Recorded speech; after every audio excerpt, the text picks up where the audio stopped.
السلام عليكم أصحابتك سؤال جنرال B3CS وحينو سعودي ميثودز كيني لو حلنا differential equations ka first order waxaan ku jirnay variable separable waxaan ka soo qaadanay example ka labaad wuxuu noqonayaa example ka hortiina ka muuqda x power 4 dy dx plus x cubic y equal -6 kan errorna inaan u shaqeyno anagoo isticmaalayno methodka maxaa la yiraahdaa variable separable. So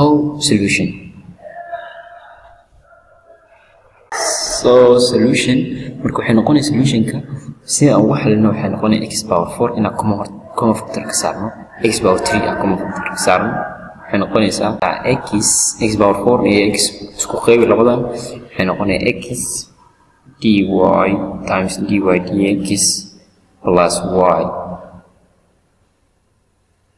equal -6 x and y. waxaan sameynaynaa meel walba variables u qaadanaynaa waxaan leenahay v waxaan u qaadataa x and y v booska v wuxuu ku celinaa x and y ay ku celinaa halka dv dx aan u qaadanayno intaan guda x times dy dx plus y intaan maskaxda ku hayo maxaa soo baxaya marka haddii aan u qaadano variableskaas x cubic soo qaado intaan waxaan ku bedelanay dx of dv of dx times dv of dx equal -6 sideeda usoo qaado -6 intaan waxaan ku bedelanay v -6 v aan leenahay marka waxaan rabnaa qaybta v da inaan xagga marino qaybta oo x tana dhanka aan soo marino marka horta inta waxaa ku dhufataa dx ku dhufo intana dx ku dhufo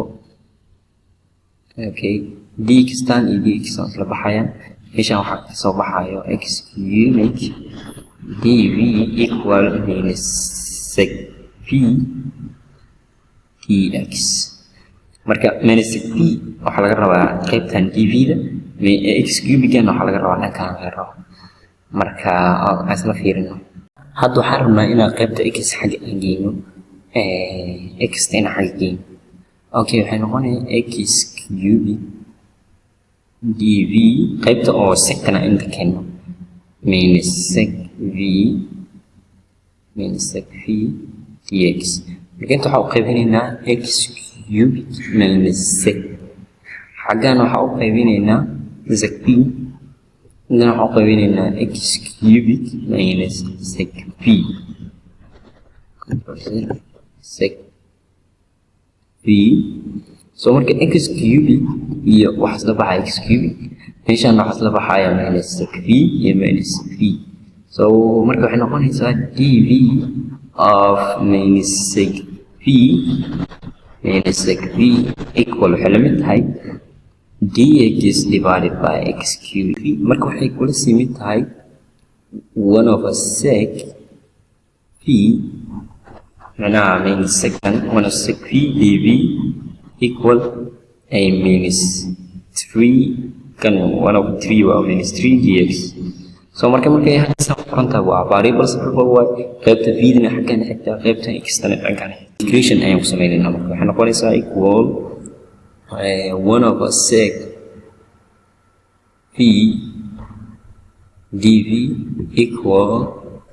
integration x minus x dx